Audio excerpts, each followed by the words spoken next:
Guys, this is Witches of the Moon, Season 3, Week 1. No, Season 3, it's crazy. We've already had Season 1 and Season 2, honestly.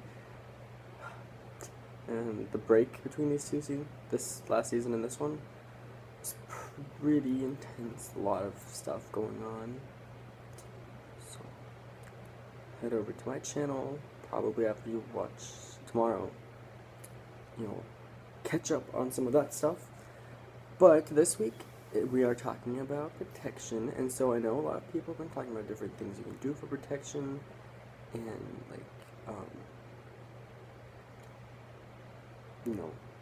protection things. So I thought I would go with something I haven't seen them really talk about,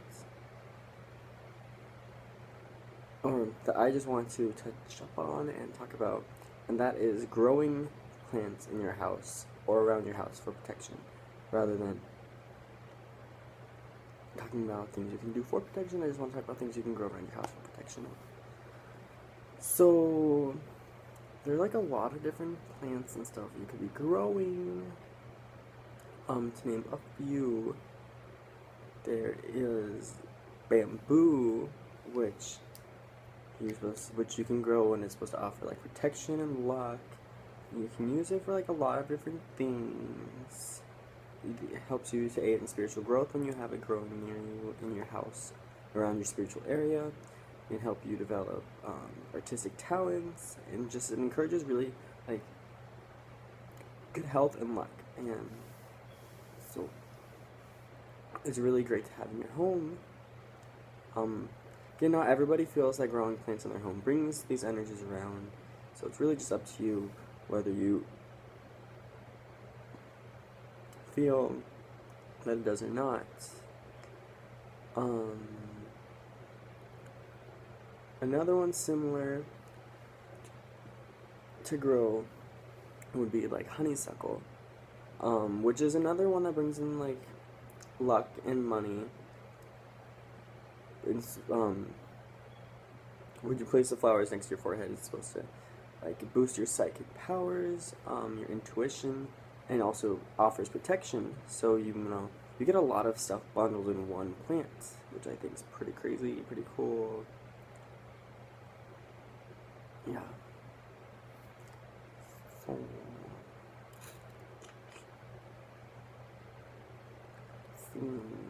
lavender, of course.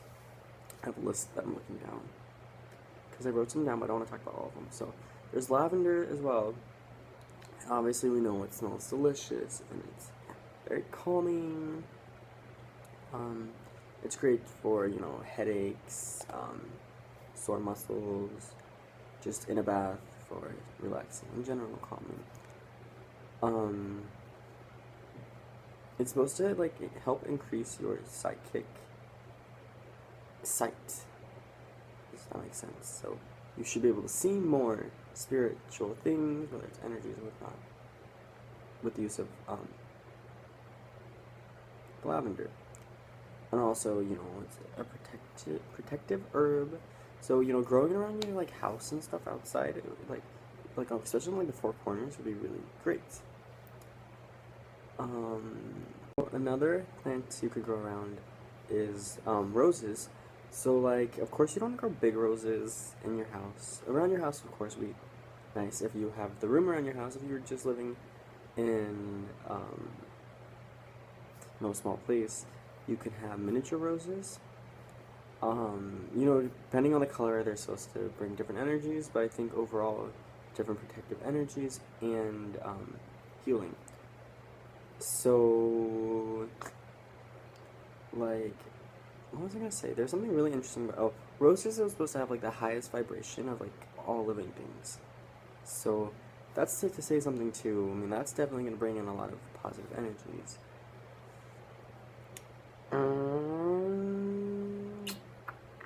Rosemary, as we all know, is also a protective herb and purifying, and it's supposed to help with healing, and can be used in exorcisms or just banishing of any type of energies from your area, space, whatever you don't want. It's supposed to help with that.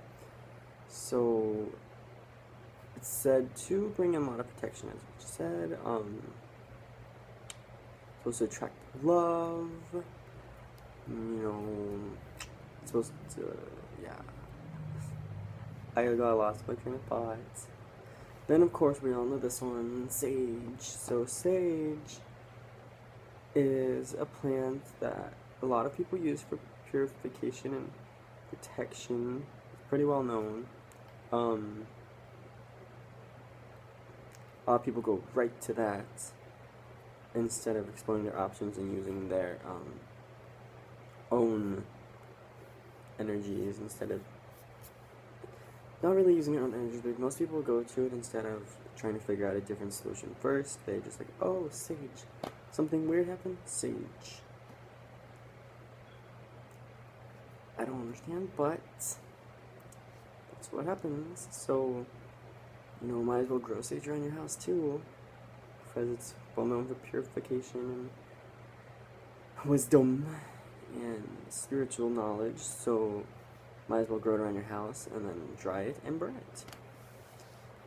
I can only think. I can't think of anything else except from maybe like I use peppermint. Well, you can grow peppermint around your house for protection and purification as well as catnip, because I don't know why all those green plants like that seem to offer protection to people, being as most people associate green with like prosperity and money issues. But, you know, peppermint is always great to grow around just because you can use it for so many things: incenses, teas, salads, ice cream, everything you possibly think of. You can make something with peppermint. Put it in your, like, you can just, it's wonderful. Catnip, of course, you should grow too, because catnip, like, if you have cats, obviously, you can give them the catnip. And they like fresh catnip as well. But it's also really great for your incenses, although I don't know if it doesn't smell super good, but it's super great. It's like a really good thing, I think, for a base.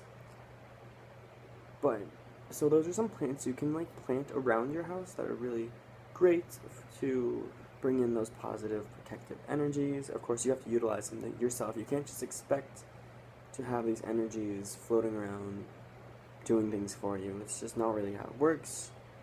We're here as people to be able to utilize these things, not for things that just happen for us. That's why we, as witches, as psychics, as people, feel these energies. It's so that we can help people and ourselves by manipulating them and using them for what we need, good or bad.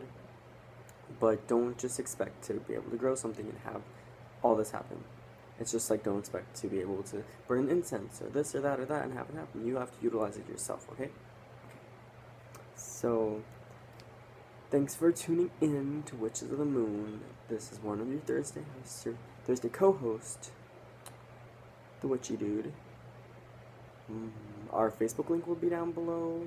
A link to my YouTube channel, as well as maybe something else. Who knows? I don't. Just whatever ends up coming out of my fingers, or what I decide, or when I look at other things. There will be stuff down there. So I hope you guys all had a really great time between Season 2 and Season 3. If you guys want to tell me about it down below, I will reply back to your guys' comments. I usually do, unless I don't see them, because sometimes it doesn't let me reply back. But I'll try my hardest to make sure I get on it as soon as possible so that I can reply back. So I hope you guys have enjoyed this video, and many blessings.